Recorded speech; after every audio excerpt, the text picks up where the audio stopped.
de ces deux groupes. Et on jette un coup d'œil sur la composition d'Aiguille. On comptera bien évidemment sur un trio offensif particulièrement important.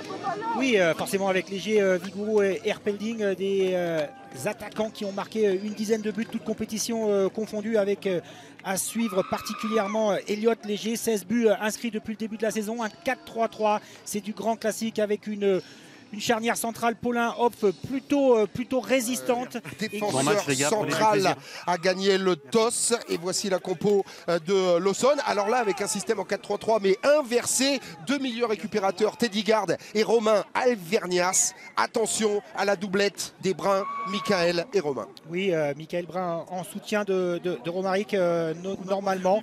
Oui, ce sont des joueurs qui sont très expérimentés et qui sont capables de faire jouer cette équipe d'Aiguille. Les joueurs particulièrement concentrés, c'est un match de la 12e journée du championnat de France de District 4 avec le coup d'envoi donné par l'équipe d'Aiguille qui très rapidement cherche à partir vers l'avant. On l'a vu tout de suite, Bastien Hopf qui a gagné le toss, qui a souhaité prendre le ballon pour jouer tout de suite dans le camp adverse. Ils ont l'habitude de le faire. D'Aiguille qui a l'habitude de poser le jeu sur un terrain difficile. Propre ce ballon dans la profondeur de la part de Bastien Hopf pour essayer de trouver la solution. Théo Erpelding était là pour le premier corner de la partie en faveur d'Aiguille. Au niveau de la prise d'initiative, au niveau du corps, ballon qui est enveloppé. Et Noé Papon. Les consignes ont été données, bonne communication dans la défense de Lawson. Oui, là, sur ce geste, il s'est vraiment beaucoup appliqué à réaliser parfaitement cette frappe enroulée. Les leaders de cette poule C du District 4 qui va repartir vers l'avant avec l'accélération. Théo Erpelding sur le côté, très bon crochet face au capitaine d'en face, en l'occurrence François Dussault qui est passé au travers. Le centre contré, in extremis sur le retour de Frédéric Martin, corner numéro 2. Dommage pour les joueurs d'Aiguille parce que si on reprend l'action dans sa construction à la genèse, alors que là on est à la conclusion, on a un super ballon gagné dans un premier temps par Aiguille. Et on entend le public pour venir presser Noé Papon pour la première intervention décisive de la part du gardien des visiteurs. Sur un corner parfaitement frappé, Menkovic à la récupération sur le côté droit, le milieu récupérateur d'Aiguille. Je dirais qu'il n'a pas tout tapé le physique de son âge. Quand on le voit comme ça, on ne fait pas tout de suite 22 ans. Oui, le corner avec Charlie Epat. Ouais, et c'est bien de le rappeler parce que hier, la météo a été plus que compliquée ici du côté d'Aiguille. Et finalement, cette pelouse tient. Attention avec cette frappe! Oh, elle est énorme de la part de Théo Erpelding. Elle passe tellement pas loin de la lucarne droite. Coup de chaud numéro 2 pour Noé Papon et là complètement scotché sur sa ligne. Et je vous parlais de la variété sur coup de pied arrêté. Là, on a un corner joué à deux. Mais on est un peu loin pour l'instant, il faut qu'on arrive à corriger ça. On va après faire souffler certains joueurs, on va faire quelques changements et on espère qu'on rentrera mieux dans le match. Hop là, avec ce ballon et ce premier but, suite à ce quatrième corner, Tom Vigourou qui est là. Mais quel coup d'œil génial de la part de Djelan Menkovic, le milieu récupérateur, c'est lui dans ce travail sur coup de pied arrêté qui vient remettre comme une bombe ce ballon dans la surface de réparation et le geste acrobatique de la part de Tom Vigourou pour venir tromper irrémédiablement Noé Papon. Nous sommes à la 20e en première période et Aiguille assez logiquement mené à 0. Ouais, le soulagement avec ce ballon dans la surface. On a les défenseurs qui ne sortent pas et derrière ça remet forcément Tom Vigourou en jeu. Alors la finition est quasi parfaite. En tout cas, il a la volonté de se coucher, de marquer son 15e but, toute compétition confondue. Et le bon ballon de la part de Tom Vigourou, le buteur pour le moment dans cette partie qui a trouvé la solution sur le côté gauche avec Elliot Léger. Le voilà, le joueur peut-être le plus technique pour amorcer une frappe. Léger, une nouvelle fois Léger encore pour un ballon malheureusement qui n'est pas cadré en bout de course. Le numéro 11 d'Aiguille cherche à faire la différence, c'est allé vite vers la cage de Noé Papon. Oui, Léger eh bien, se joue de cette défense un peu lourde. L'Aiguille est beaucoup plus forte, donc il ressemble constamment ses forces. Tom Vigourou bien servi par Elliot Léger, ballon récupéré, Théo Erpelding et le voilà le deuxième, dans un moment important, en attaquant le dernier quart d'heure de cette première période de 1-0 en faveur d'Aiguille. 32e minute quasiment bouclée, une touche de balle, ça part de Tom Vigourou, le relais trouvé avec Elliot Léger à l'arrivée, Théo Erpelding pour son 8e but de la saison et permettre assez logiquement, compte tenu de ce que l'on peut voir depuis le début du match, au leader de mener avec un break d'avance désormais. Ouais, c'est la construction avec du jeu à l'opposé. Ce ballon est donné dans la bonne dose. On aurait pu penser qu'il allait frapper directement. Il a préféré soigner son contrôle, ajuster son pas parce qu'il est sûr de sa technique contrôle enchaînement. Le coach de Lawson dans les pieds désormais d'Eliott Léger. Oh, ballon piqué, Théo Herpelding. Noé Papon, Théo Herpelding à quelques centimètres du poteau droit. Il ne me semble pas que le drapeau ait été élevé. C'est un corner en faveur d'Aiguille. Grosse absence là, grosse absence sur le positionnement de la défense centrale de Lawson. Menkovic. Poser une question quand même à distance à Greg Acoupé et à Sony. Je trouve que le numéro 6, Menkovic. Attention avec cette frappe de Léger. Eliott Léger cette fois-ci trouve la solution, passeur décisif sur le but de Théo Herpelding. Buteur cette fois-ci à la 43e minute engagée ici à Aiguille pour ce 3-0. Un but somptueux en ouverture avec Tom Vigouroux. Un non moins somptueux ici avec Eliott Léger.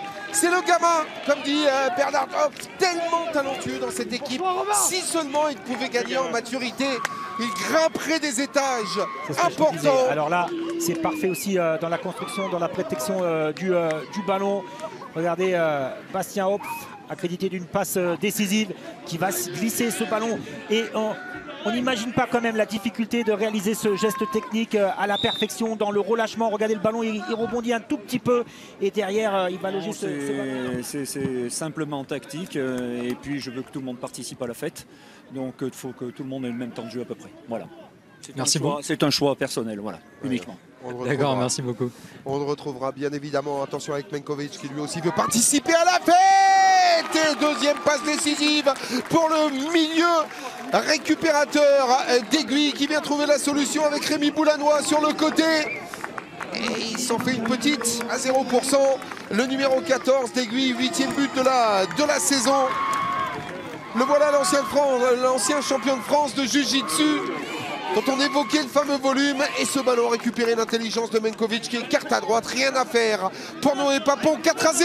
Je vous le dis, il a cette faculté quand même, Jelhan Menkovic, de rendre les choses très très simples. Il avait pris l'information avant, ça lui permet de décaler son partenaire. Bien sûr qu'il y a un contre favorable, mais il reste dans le sens du jeu pour décaler son partenaire. Et je vous ai rappelé, vous avez vu aussi. Il a bien avancé, il a bien attaqué son ballon. Et voilà, il garde ça avec autorité. Bravo. Ce qu'on disait en antenne, Greg, c'est que c'est pas un match très facile pour un gardien. Et pour le gardien d'Aiguille, précisément parce que son équipe domine outrageusement. D'ailleurs, il y a eu un but. Oui, absolument. Avec une confusion, malheureusement, incompréhension, manque de communication dans la défense de Lawson. Et le doublé signé Tom Vigouroux. Tom, au moment où on était en train de détailler tout cela, pas forcément le but le plus dur qu'il ait eu à inscrire. Voilà, c'est noté par monsieur Alexandre Giral. Imaginez dites, là aussi. Malheureux la défense de Lawson avec de l'incompréhension. On le voit avec des interventions qui sont difficiles. Gaëtan Graille qui vient se faire couper la trajectoire par Morgan Faucuit. On se pique le ballon. Beaucoup trop vite dans les pieds d'Aiguille qui déroule complètement dans cette partie dans la dernière demi-heure. 5-0 au compteur et ça repart une nouvelle fois avec Bekler Begovic pour venir fixer, s'appuyer. Tom Vigouroux, hop là, pas loin d'égaler la performance d'Eliott Léger sur ce ballon enveloppé. Oui, encore une fois, ça enchaîne et ça joue vers l'avant, ça se crée des occasions, un groupe. Et même s'ils ne sont pas sur la feuille de match aujourd'hui, le coach a tenu leur témoigner son respect. Attention avec cette accélération Lawson. Oh, avec le super crochet de la part de Roland dedans. Oh, il est énorme, Greg. On va revoir ça. Une fois, deux fois, voire plus. Mais le festival Frédéric Roland, le gardien d'Aiguille, c'est sur cette double occasion de Lawson. On revoit ça, Greg, on revoit ça ensemble. Sur cette double parade de Frédéric Roland. Alors nous on n'a pas le retour, mais on s'en souvient. Sur une tête d'Eliott Léger, attention avec ce corner, toujours bien frappé, oh il y était. Il y croyait dur comme fer Bastien Hopp sur ce coup de tête du capitaine d'Aiguille. Et une parade une nouvelle fois décisive quasiment sur la ligne. On va revoir ça. Je ne sais pas si c'est un défenseur ou alors Noé Papon. Nicolas Sarnac, juste après ce ralenti. Sur ce coup de tête de Bastien, c'est le gardien qui est là. sur ce coup de tête de Bastien Hopf. Il va partir avec le ballon. Bastien Hopf pour venir se charger de ce coup franc, il va le tenter direct du pied gauche et bien enveloppé. Attention avec Bouloumois et Elliott Léger qui est là en deuxième rideau sur ce ballon malheureusement relâché par le gardien de l'Aussonne. 6-0 en faveur d'Aiguille. Il y avait surnombre offensif de la part des Noirs dans cette rencontre. Tous les coups francs sont bien tirés. Tous les coups de pied arrêtés, corner, coups francs sont vraiment bien tirés du côté d'Aiguille. Oui, Bastien Hopf qui cherche à tromper la vigilance. Peut-être une petite erreur de main, il faut le reconnaître. Un petit moment de déconcentration fatale à son équipe. Il avait été tellement bon sur les actions précédentes que là, sa défense ne l'aide pas beaucoup. Et c'est toujours le même principe pour les gardiens de but. Et Nicolas Loger-Vidal pour venir s'en charger. Un ballon qui est enveloppé. Peut-être un peu trop sur le recul, le numéro 8 qui ne trouve pas le cadre de Noé Papon. On aurait apprécié qu'il marque. Ballon récupéré, Teddy Yard tente sa chance, la frappe de Frédéric Martin, ça cafouille un peu aux abords de la surface de réparation. Il faut la prendre, il faut la prendre. Et on en restera là cette fois-ci. Le dernier ballon touché par Mathis Chapelle. Score final 6-0 pour Aiguille grâce à un doublé de Tom Bigourou, un doublé d'Elliott Léger, un but de Théo Erpelding et un but de Rémi Boulamois pour venir clore ce dimanche de fête ici à Aiguille. Les leaders de la poule C s'imposent tranquillement face à l'Aussonne sur ce score fleuve mais mérité de 6-0.